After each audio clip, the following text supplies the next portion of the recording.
मो झियो घरे एकमात्र थिला तेणु से बहुत अलसुआ थिला। तार एही अभ्यास पाई विरक्त होई मो ज्वाई मते सेठाकू डाकिले। गोटिए दिन राति 11टारे से मोते तांको रूम को डाकिले एवं तापरे से मो गोड़ हाथ मड़ी देई सीधा मो गुंफार तांको आंगुठी पुराइबाकू लागिले। तेणु सांग माने पूरा कहानी को सुन बहुत रोमांटिक हेबो। तेणु मो ज्वाई कहिले जे आजी मध्य मो स्त्री सोईछि, आजी मु मोर इच्छा को पूरण करि परिबि नाही एवं एपरि सोई परिबि नाही। एहा कही ज्वाई मते तांको बिछणारे सुआई देले एवं तापरे मु मो झियो को 26 वर्ष बयसरे विवाह कराइथिली। एहा मध्य एते विलंबरे विवाह करिबार कारण थिला से मोर एकमात्र झियो थिला तेणु से बहुत गेलारे बढ़िछि। एहा सहित से घर काम करिबारे अभ्यस्त नथिला। तेणु मु मो झियो पई एकमात्र पुओ थिबा परिवार खोजुथिली। अनेक वर्ष खोजा खोजी करिबा परे मु चाहुथिबा ज्वाई पाइली। आउ मो ज्वाई एका थिले, तांकर बापा मा नथिले, तांकर भल चाकिरी थिला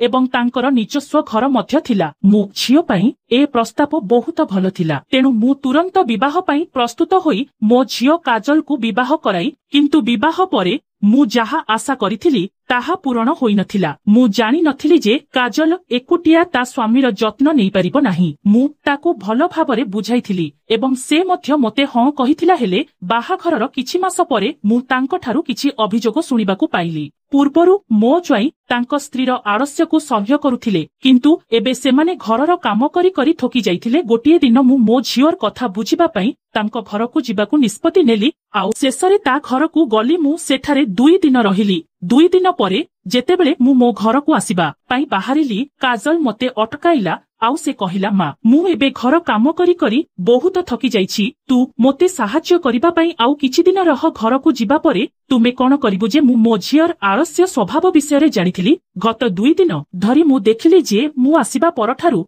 से कामरू संपूर्ण दूरे रहिबा आरंभ करिछि। तार एही आलस्य अभ्यास देखि मते बहुत डर लागिला जे मो ज्वाई ताठारू दूरे रहिबाकू निष्पत्ति नै पारंती। मो ज्वाई काजलर आलस्य को चुपचाप सह्य करुथिले एवं एपरि शांत व्यक्ति दिने ना दिने तो रागरे फाटी पड़िबे। मु चिंता कली जे मोते समय समय रे मो झियो को सठिक दिगकू आनिबाकू पड़िबो। मो झियो को मोर आवश्यकता थिला तेणु मु काजल सहित आउ किछि दिन रहिबाकू निष्पत्ति नेली। सेही संध्यारे मोर ज्वाई ऑफिस रु घर को आसिले। से मोते तांको घरे देखि आश्चर्य होई गले। मु तांको चा पियाइली। आउ से कहिले, सासु मा तुमे आजि सकाळे तमे तम घर को जिबाकू बाहरी थिलो कोन पुणी रही गल जे? मु कहिली, तुमे कोन मु एठारे रहिबारे खुशी नुहम? से कहिले, ना सेमिति किछि नुहे, गतकाली रातिरे तमे तम घर को जिबाकू व्यस्त हेउथिल, एबे तुमे पुणी हठात रही गल। तेणु मु तुमको पचारिली। से पुणी कहिले जे जदि तुमे एठारे रहिबो तेबे एहा मो पई लाभदायक हेबो, कारण गत 2 दिन धरी मु तम हाथ रंधा स्वादिष्ट खाद्य को भूली पारु नाही। बाहाघर परठारू मु एमितिका स्वादिष्ट खाद्य केबे खाई नथिली। मो ज्वाईंको ठारू एहा सुनिबा परे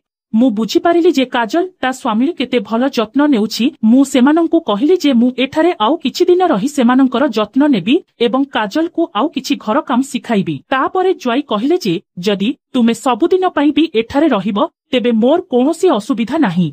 ज्वाई को मु एठारे रहिबारे कोनोसी असुविधा नथिला। तेणु मु तांको घरे रहिबा आरंभ कली। मो झियर विवाह घर परे मु चाकिरीरु इस्तफा देई देइथिली, कारण एबे मु एका थिली। तेणु मोते अधिक टंकार आवश्यकता नथिला। एबे मु पेंशन पाउथिली एवं मोर रहिबा पई मोर निजस्व घर मध्य थिला। तेणु मु अधिक परिश्रम नकरी विश्राम नेबाकू निष्पत्ति नेइथिली। बहुत दिन परे मु काजल सहित किछि दिन बिताइछि। गत 2 दिन धरी मु दिने रातिरे हॉल रे ज्वाई को सोइबार देखिली। मु अनुभव करिबाकू लागिली जे ज्वाई एवं काजलଙ୍କ मध्यरे किछि गोटे घटिछि। शेषरे मु सेही दृश्य देखि निजकू रखि पारिली नाही। बाध्य होई तृतीय दिन रातिरे हॉल रे ज्वाई को देखि मु तांको पाखकू जाई तांको हॉल रे सोइबार कारण पचारिली। तापरे से मते किछि न कहि मो हाथ धरी तांको रूम को नेई गले। सेठारे से कहिले, सासु मा तुमे देखि पारुछ तुम झियो केमिति गभीर निदरे सोइछि। एबे आमर बाहा घर को 6 मास बीती गलाणी हेले काजल सह मोर केबे किछि घटी नाही। तांकु जानिबा उचित जे से ता स्वामी को समय देबा उचित। से सोइबाकू बहुत भल पाई मु एहा बुझी पारु नाही। एहा प्रकृतरे काजल कोनोसी बीमारी ना। से मो सह जानी सुनी मो प्रति कोनोसी आग्रह देखाउ नहंती। मु प्रतिदिन समान कथा बुझाई बुझाई मोर मुंड बिंधा हेउछि।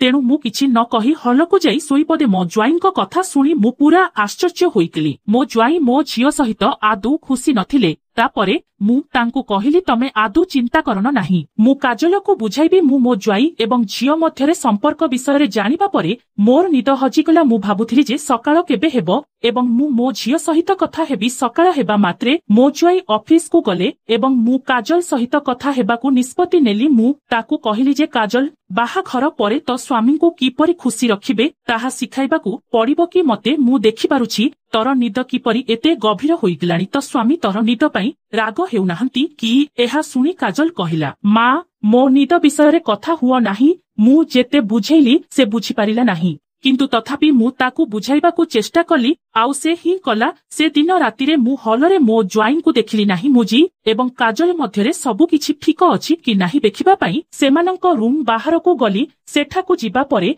मु सेमानंक रूम भीतर को चाहिली। मु देखिली मो ज्वाई बेडरूम रो झरका पाखरे ठिया होइछंती एवं काजल गभीर निदरे सोइछि। मोर बुझामणा ता उपरे कोनोसी प्रभाव पकाइला नाही। जेतेबेले मु सेठारु जिबाकू आरंभ कली हठात मो साड़ीर पल्लू लागिगला एवं मु जोर रे आघात पाइली। मु तळे पड़ीगली। मो स्वर सुनी मो ज्वाई बाहर को दौड़ी आसिले एवं मोते पड़िथिबा देखि मो पाखकू आसिले। से कहिले, सासू मा एही समय रे तुमे आम रूम बाहरे तमे कोन करुथिल? मु कहिली, सकाळे मु काजलकू सबु कथा बुझाइथिली। मु देखिबाकू आसिथिली जे से आजि मध्य सोइछि ना किछि करुछि। तापरे से कहिले, तमे काजलकू जेते बुझाइले मध्य कोनोसी लाभ हेबो नाही। से जेमिति सेमिति ही रहिबे। तुमे तांको पई अजथा टेंशन नेबा उचित नुहे। तमे बहुत जोर रे पड़िछ।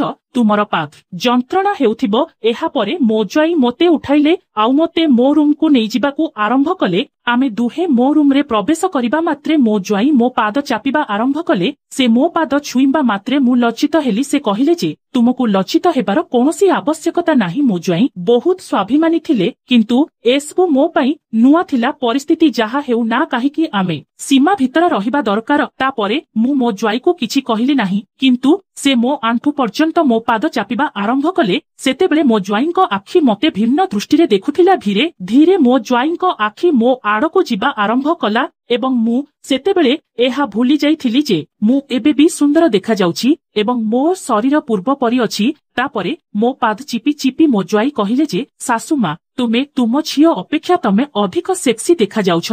तुमे एबे भी सुंदरी एवं युवती देखा जाउछ। मु मो ज्वाईंको कथा सुनी हसिली। परवर्ती दिन गुड़िकरे मु काजल को सबु किछि सिखाइबाकू चेष्टा करुथिली एवं से धीरे धीरे मोठारू घर काम सबु सिखिबा आरंभ कला। गोटे दिन रातिरे मु बासनकुसनर शब्द सुनिली एवं मु तुरंत घर बाहर को आसिली। मु देखिली जे मोर ज्वाई रोसेई घरु खाद्य प्लेट नहीं बाहर को आसुछंती। से मोते देखि आश्चर्य होइगले। मु तांकू पचारिली जे एते रातिरे से खाद्य प्लेट नहीं कुआडे जाउछंती। से कहिले जे मते बहुत जोर भोक लागुछि। तापरे मु मो द्वारा प्रस्तुत स्वादिष्ट खाद्यर स्वाद मने पकाइली। तेणु मु कहिली जे आमे दुहे एकाठी बसी खाइबा। मो ज्वाई मो हाथ धरी मते चेयर उपरे बसाई देले आउ रोसेई केमिति तयारी करिवे पचारिले। जेतेबेले से रोसेई करुथिले तांकर गोटिए गोड़ मो गोड़ उपरे थिला एवं से बारंबार मते चाहि रहुथिले। तांकर सेमिति देखिबा मते भल लागिला नाही, किंतु तांकू एहा मने नथिला जे मु तांको सासुमा आमे खाद्य खाइ ठाउ। मु मो ज्वाई को कहिली जे मो पेट पूरी गलानी, किंतु मो ज्वाई मते बाध्य कले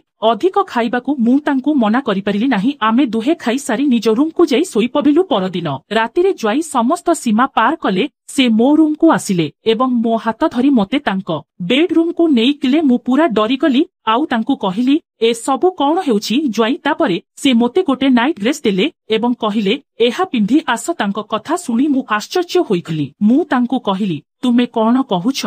मु तुमर सासू मा तमे एहा भूली जिबा उचित नुहे। किंतु से कहिले जे काजल सोई पड़िछि एवं मते मो स्त्री सह जहा करिबा कथा ताहा मु करि पारु नाही। भाबुछि तुमठारु संपूर्ण करिबाकू पड़िबो। मु काजल पई एही नाइट आनिथिली, किंतु से पिंधि पारिला नाही। तुमे मते एही नाइट ड्रेस पिंधि देखाओ। ज्वाईंको कथा सुनी मु बहुत लज्जित हेली एवं मु तांकू कहिली जे मु तुमर सासू मा एवं तुमे एहा भूली जिबा उचित नुहे। किंतु मु तांकू मना करि पारिली नाही आउ से नाइटी पिंधि तांको सामना को आसिली। मते से नाइटी रे देखि ज्वाई पूरा खुशी हेई गले आउ मते से तळे सुआई देई मो देह सारा हाथ मारी मते उत्तेजित कले। आउ किछि समय परे मो देहरु नाइटी खोली देई मो गुंफारे तांको दंडा को पूरे घपा भप पेली चलिले। मु भी केमितिका मा मो झियो सोइथिबा समय रे ता बेड रूम रे ता स्वामी सह खराब काम कली। तापरे मो ज्वाई जेबे इच्छा करंती मो सह घपा घप करंती तो सांग माने आपण मानंकु आमर एही कहानीटी केमिति लागिला जदि भल लागिथाए